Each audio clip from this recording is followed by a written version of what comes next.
الحمد لله رب العالمين، وصلى الله تعالى وسلم وبارك على حبيبنا وشفيعنا وقائدنا مقتدانا إمام المتقين وقائد المجاهدين محمد وآله أجمعين من الصحب والأزواج والقرابة والتابعين لهم بإحسان إلى يوم الدين. مسلمانانی بەڕێز و خۆشەویست خوشکان برایان، السلام عليكم ورحمة الله وبركاته. ئێمە لە بابەتی بەرەو دۆستایەتی و هاوکاری نێوان مسلمانان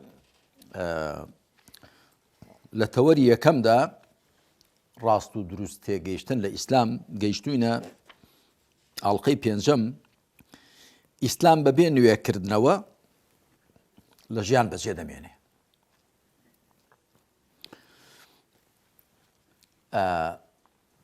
ئەم ئاڵقەیەمان لەژێر ئەو ناونیشانەدا پێشکەش دەکەین.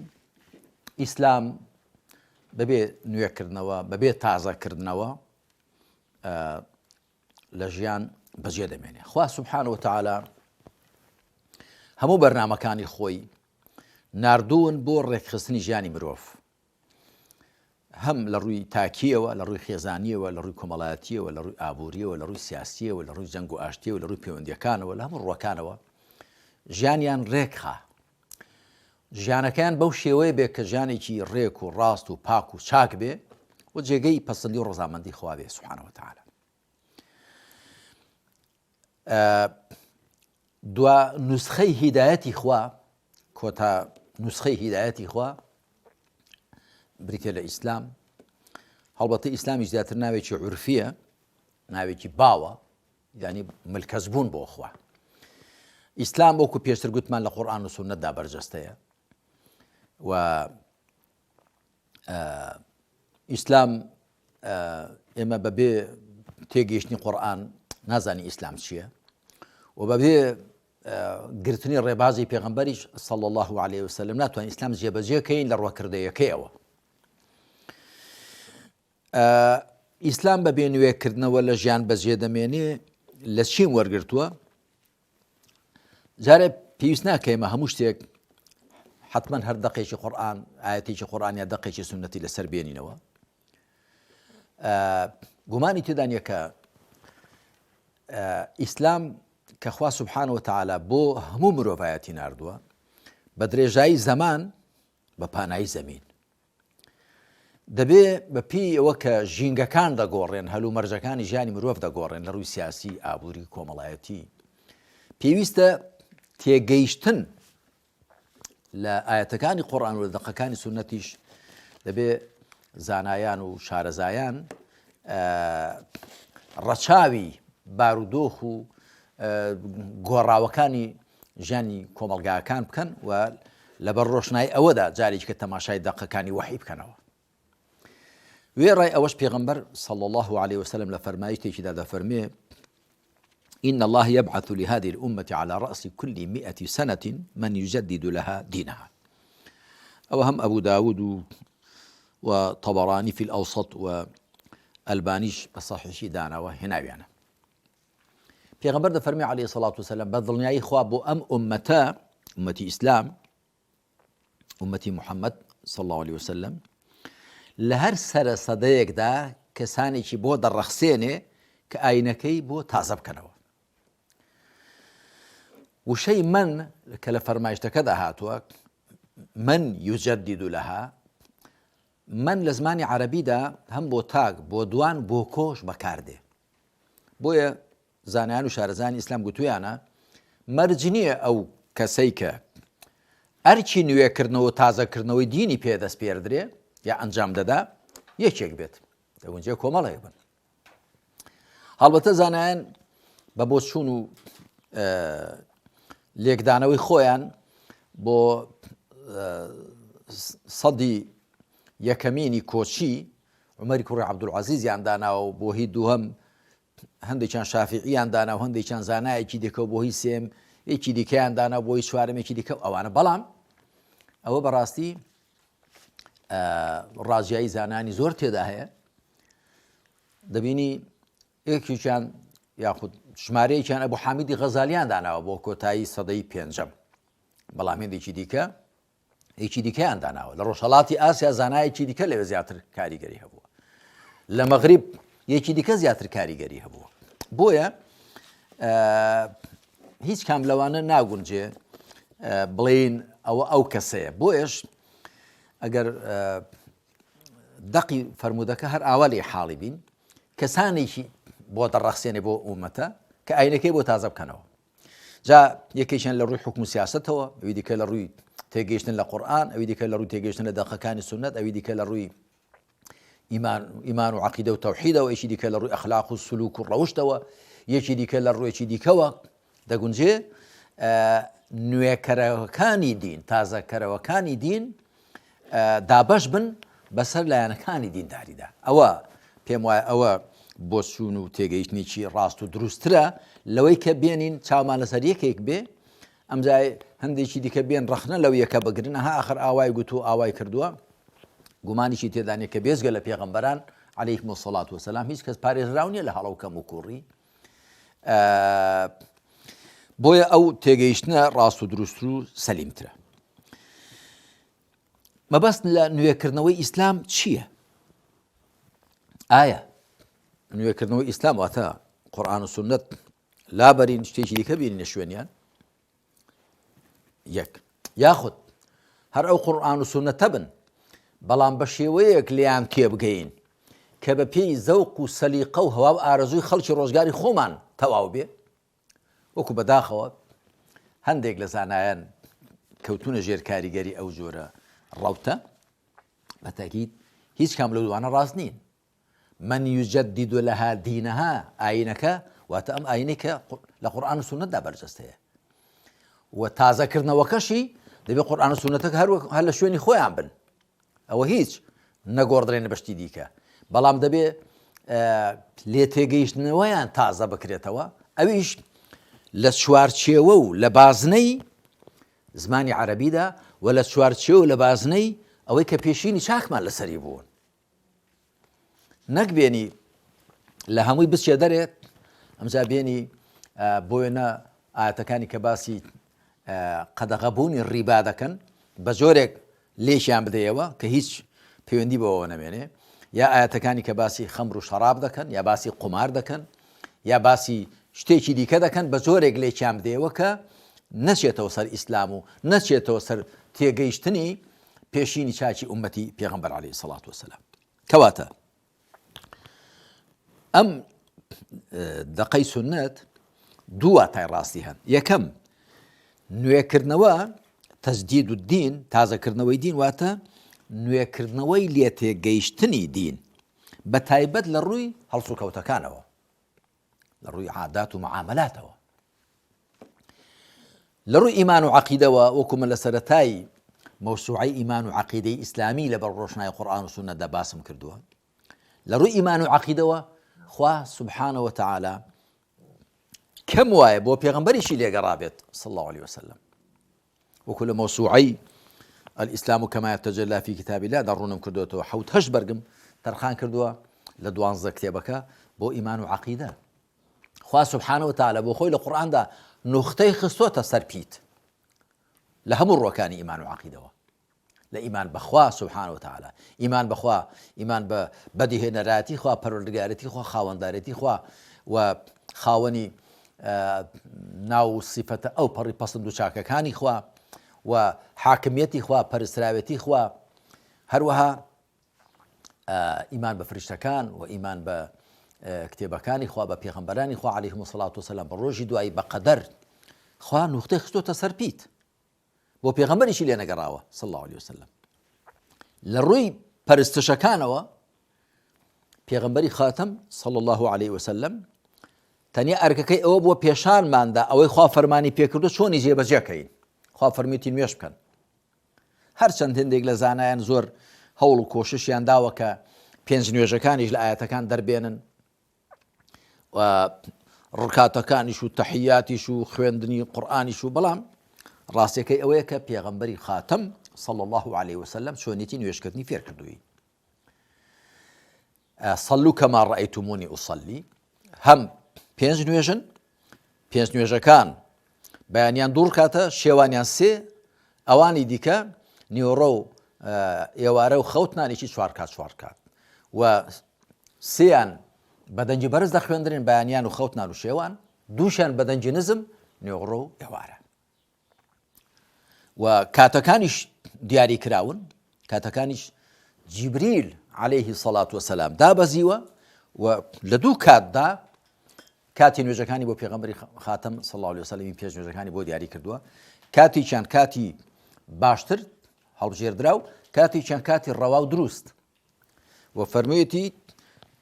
کاتی نوێژەکانی ئومەتەکەت لە نێوانی ئەو دوو وەختەدایە. هەروەها بەنسبەت حەج و عومرەوە و بەنسبەت پەرستشەکانی دیکەوە پێغەمبەری خاتەم صلی الله علیه وسلم پێشانی داوین و بۆی ڕوون کردوینەوە چۆن ئەو ئەرکانەی خوا فەرموونی بە کورتی چۆن جێبەجێ دەکرێن، وەکو پێشتریش باسم کرد. کەواتە نوێکردنەوەکەی دین زیاتر لە بواری هەڵس و کەوتەکاندایە، چونکە دوایی لە ئاڵقەی شەشەمدا زیاتر باسی ئەوە دەکەین کە بناغە لە خواپەرستیەکاندا بریتێ لە شوێنکەوتنی وەحی و دەق، بەڵام بناغە لە هەڵس و کەوتەکاندا بریتێ لە داهێنان و دەستکراوەیی. دوایی تیش زیاتر دەخەمە سەرەوە. چەمکی دووهەمی تازەکردنەوەی دین بریتێ لە تازەکردنەوەی جێبەجێکردنەوە و پیادەکردنەوەی دین. ئەمە تازەکردنەوەی دینە. یەکەم لێ تێگەیشتنەوەی بە تایبەت بواری هەڵس و کەوتەکان، هەڵس و کەوتەکان واتە حوکم و سیاسەت، ئابووری، ژیان و گوزەران، کۆمەڵایەتی، جەنگ و ئاشتی، پەیوەندیەکان، ئەوەی کە پەیوەندی بە هەڵس و کەوتەکانی مرۆڤەوە هەیە لە ژیانی تاچی و خێزانی و کۆمەڵایەتی و سیاسیدا. دەبێت جارێکی دیکە تەماشای وەحی بکەینەوە بۆ لێ تێگەیشتنەوەی ئاەتەکانی قورئان و دەقەکانی سنت لە بواری هەڵس و کەوتەکاندا کە ئەسڵ تیاندا دەستکراوەیە و ئەسڵ تیاندا داهێنانە ئیبداعە. ئەمە چەمکی یەکەم و ڕاستی تازەکردنەوەی دین. چەمکی دووهەمی تازەکردنەوەی جێبەجێکردنەوەی دین، وەگەر ئێمە تەماشای زانایەنیش بکەین پێشەوایانی خۆمان ڕزا و ڕەحمەتی خۆیان لێبێ،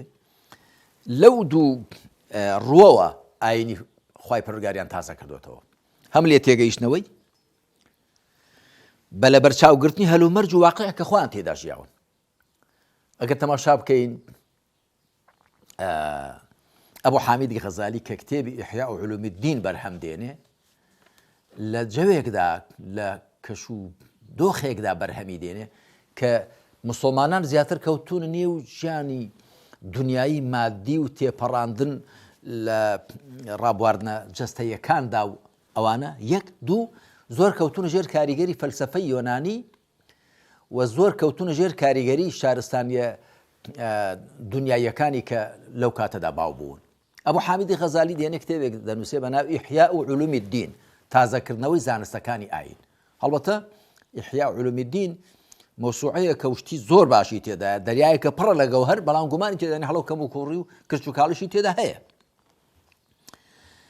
بە تایبەت کە خاڵی بێهێزی ئەبوو حامیدی غەزالی ئەوە بوو کە زۆر شارەزای سنت و ڕێبازی پێغەمبەر نەبووە عەلەیهی سەڵات وسەلام، دەقی سنەتی زۆر هێناون، بەڵام هەندێکیان هەڵبەستراون، هەندێکیان بێهێزن. هەڵبەتە زانایان ئەو دەقانی لە ئیحیا علوم الدین داهاتون بە ناوی سنەتەوە تەخریجیان کردوون،